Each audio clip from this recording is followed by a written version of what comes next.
दोस्तों, इस कहानी में आपको एडवेंचर, ड्रामा और फैंटेसी देखने को मिलेगा। एक बरसात की शाम को थोरिन ओकेनशील्ड सावधानी से प्रिंसिंग पोनी में पहुंचता है। उसकी मुलाकात गैंडाल्फ द ग्रे से होती है, जो थोरिन को चेतावनी देता है कि कोई उसकी हत्या करने की कोशिश कर रहा है। गैंडाल्फ ने थोरिन को सलाह दी कि अर्केनस्टोन रत्न प्राप्त करने से बॉने उसका अनुसरण करने के लिए प्रेरित होंगे। 12 महीने बाद की और पार्टी द्वारा थोरिन कंपनी का पीछा किया जा रहा है। बिल्बो, जो एक पहाड़ी पर आसपास के क्षेत्र का निरीक्षण कर रहा है, पास में एक विशाल भालू को उनका पीछा करते हुए देखता है और वापस लौटकर समूह को भालू की उपस्थिति के बारे में सूचित करता है। गैंडाल्फ और बताता है कि वह पास में एक आवास के बारे में जानता है जहां वे आश्रय ले सकते हैं। भालू अचानक उनकी गंध पहचान लेता है और उनका पीछा करता है, जिससे कंपनी को घर की ओर भागने के लिए मजबूर होना पड़ता है। उन पर भालू द्वारा हमला किया जाता है, लेकिन घर का दरवाजा बंद करके वे उसे पीछे हटाने में कामयाब हो जाते हैं। गैंडाल्फ ने खुलासा किया कि यह घर बियोर्न है, जो एक त्वचा परिवर्तक है, जो वास्तव में वह भालू है जिससे वे भाग रहे हैं, लेकिन एक आदमी के रूप में वह तर्क करने में अधिक प्रवृत्त होता है। उस रात अजोग और उसका युद्ध बैंड दूर से बेओर्न के घर को देखते हैं। हालांकि अजोग बस्ती पर हमला करने के लिए तैयार नहीं है, क्योंकि बेओर्न अपने भालू के रूप में घर की रखवाली कर रहा है। अचानक अजोग का बेटा बोल्ड प्रकट होता है और अजोग को सूचित करता है। अजोग डॉन गोल्डूर पहुंचता है, जहां नेक्रोमेंसर उसे नेक्रोमेंसर की सेनाओं का नेतृत्व करने के लिए बॉने कंपनी का पीछा छोड़ने का निर्देश देता है और बोल्ड को उसके स्थान पर बॉनों का शिकार करने का निर्देश दिया। अगले दिन बेओर्न अपने मानव रूप में वापस आकर कंपनी के साथ बॉने की खोज पर चर्चा करता है और संदेह व्यक्त करता है कि हाल ही में भूमि पर घूमने वाले ओर्क्स की बढ़ती संख्या के कारण वे जीवित मिर्कवुड के जंगल तक पहुंचेंगे। वह बॉनों के प्रति अपना तिरस्कार व्यक्त करता है, लेकिन स्वीकार करता है कि उसके मन में ओर्क्स के प्रति बहुत अधिक नफरत है। वह अपने घोड़ों को कंपनी को ऋण देने के लिए सहमत हो जाता है ताकि वे सुरक्षित रूप से मिर्कवुड तक पहुंच सकें, और बोल्ड के नेतृत्व में पीछा करने वाले ओर्क्स में बाधा डालने के लिए वापस भालू में बदल जाता है। जंगल के किनारे पर पहुंचने पर गैंडाल्फ को एक पुरानी मूर्ति पर अंकित ब्लैक स्पीच भित्तिचित्र दिखाई देता है, जो गैलाड्रियल के एक टेलीपैथिक संदेश से मेल खाता है, जिसमें उसे रुडोर के हाई फेल्स की जांच करने के लिए कहा गया है। अपने अचानक चले जाने का कोई कारण बताए बिना गैंडाल्फ ने कंपनी को मिर्कवुड के माध्यम से एल्फपथ का अनुसरण करने और लोनली माउंटेन में प्रवेश करने से पहले उसकी प्रतीक्षा करने की सलाह दी।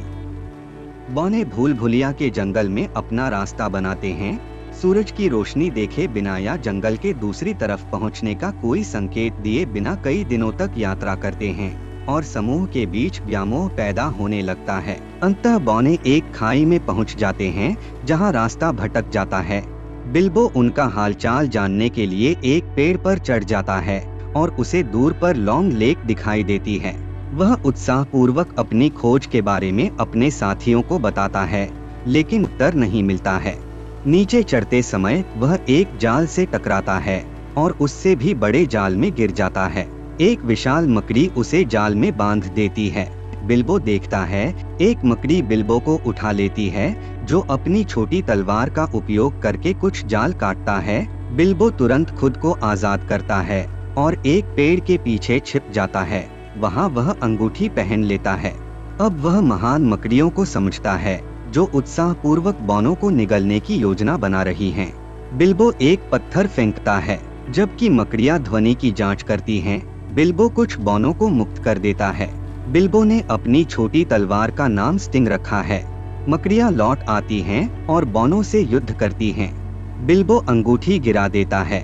जब वह इस केकड़े जैसी मकड़ी को मारता है तो उसे यह वापस मिल जाता है।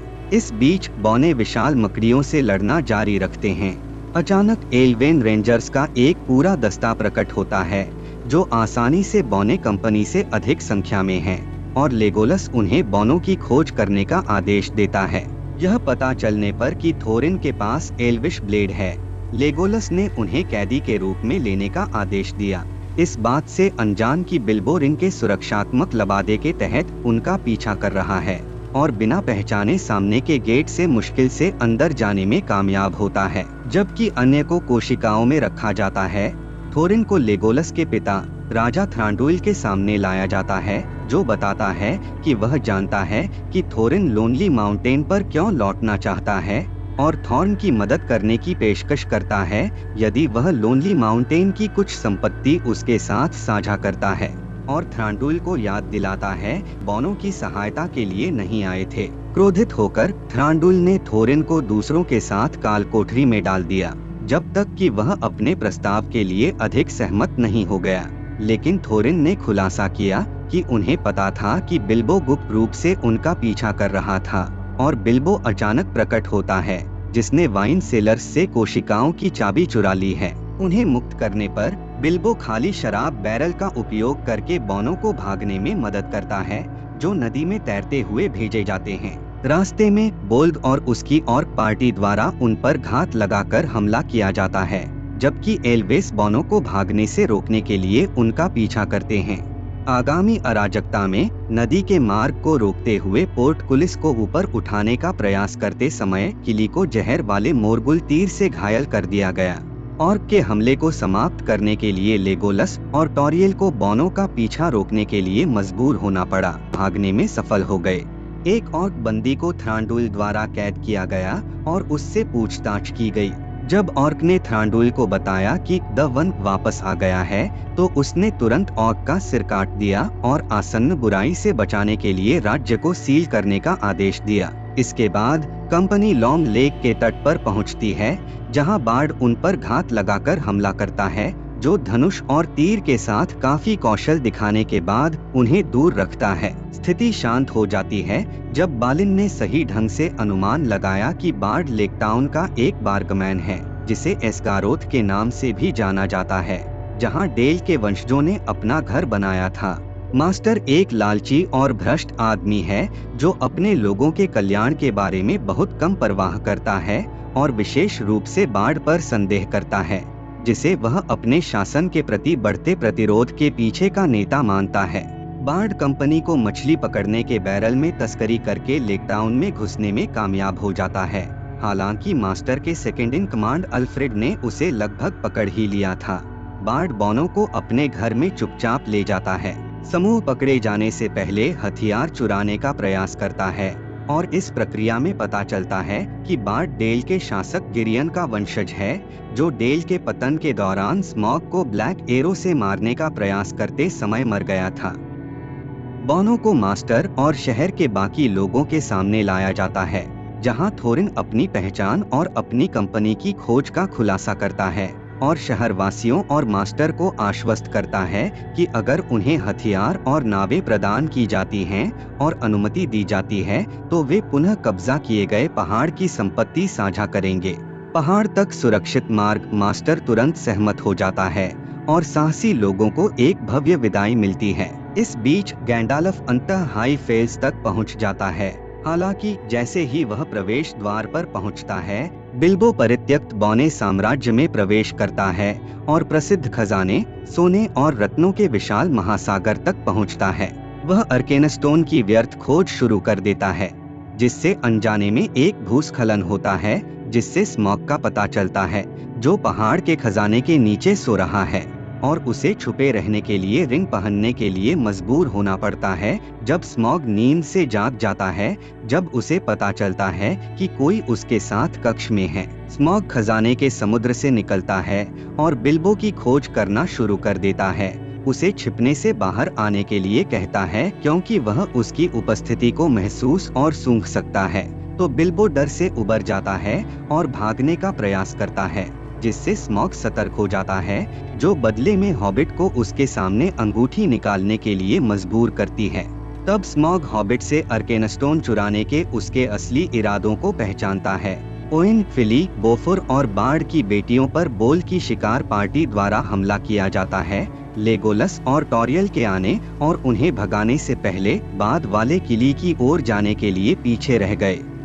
जैसे ही टॉरियल किली के घाव को ठीक करने का प्रयास करता है, लेगोलस शेष ऑक्स का पीछा करता है, बोल्ट के साथ एक भयानक द्वंद्व में उलझ जाता है और बोल्ट अजोग को चेतावनी देने के लिए अपने वार पर बाल बच जाता है कि बॉने लोनली माउंटेन में प्रवेश कर गए हैं। बिली ने टॉरियल के लिए अपने प्यार को स्वीकार कर लिया। अचानक बाकी बॉने तलवारें लेकर दौड़ पड़ते हैं, जिससे स्मॉग और अधिक क्रोधित हो जाता है, जो उन पर हमला करता है और अपनी आग से उन्हें जलाकर मारने का प्रयास करता है। वे उससे बच निकलने में कामयाब हो जाते हैं और वह चुपचाप उनकी तलाश में परित्यक्त हॉलों का पीछा करना शुरू कर देता है। वे लोनली माउंटेन से बाहर एक और ममीकृत लाशों से अटा पड़ा है हताश योजना बनाते हैं, इस उम्मीद में कि वे उसे अपनी आग की सांस से गलाने वाले बर्तनों को फिर से चालू करने में धोखा दे सकते हैं। वे मुख्य हॉल में लौटते हैं और स्मॉग द्वारा तुरंत उन्हें देखा जाता है, जो पहाड़ के हॉल के माध्यम से बिल्ली और चूहे का एक खतरनाक खेल शुरू करते हैं। बॉने पीछा करने वाले ड्रैगन को घेरने के लिए अपनी शक्ति में सब कुछ करते हैं, क्योंकि वे लोनली के प्रवेश द्वार की ओर दौड़ते हैं। वे फोर्जो तक पहुंचते हैं और थोरिन ने स्मॉग को उन पर अपनी आग उगलने के लिए उकसाया और उसे महान फोर्जो को फिर से जलाने के लिए धोखा दिया। फिर वे ड्रैगन से बच निकलते हैं, क्योंकि वह उन्हें मारने का प्रयास करता है और अंततः अराजकता में विभाजित हो जाते हैं। थोरिन ने उन सभी को किंग्स गैलरी की ओर भागने का आदेश दिया, गैलरी की दीवार को तोड़ते हुए कि बिल्बो और बॉनो को लेकटाउन के लोगों ने सहायता प्रदान की थी और शहर को नष्ट करने के लिए निकल पड़े। बिल्बो विरोध में चिल्लाता है और दावा करता है कि लेकटाउन के लोग निर्दोष हैं। जैसे ही ड्रैगन थोरिन तक पहुंचता है और अन्य बॉनों को चिल्लाते हैं, जो उस पत्थर से जुड़ी विशाल जंजीरों को पकड़े हुए हैं, बॉने जंजीरों को खींचते हैं, जिससे पत्थर टूटकर गिर जाता है और बॉने राजा की एक विशाल ताजी ढली हुई सुनहरी मूर्ति का अनावरण होता है। स्मॉग उस मूर्ति को विस्मय से देखता है, जो अचानक पिघले हुए सोने की बाढ़ में विस्फोटित हो जाती है और ड्रैगन को अपनी चपेट में ले लेती है। हालांकि स्मॉग तपते सोने से बच जाता है और पिघले हुए पूल से बाहर निकलता है और दहाड़ता है। वह पहाड़ की दीवारों को तोड़ता है, अपनी सोने की परत को झाड़ता है और उड़ान भरता है। स्मॉग लेकटाउन की ओर उड़ जाता है। कथन के साथ समाप्त होती है, मैं आग हूँ, मैं हूँ मृत्यु। जैसे ही वह बिना सोचे समझे शहर की ओर बढ़ता है,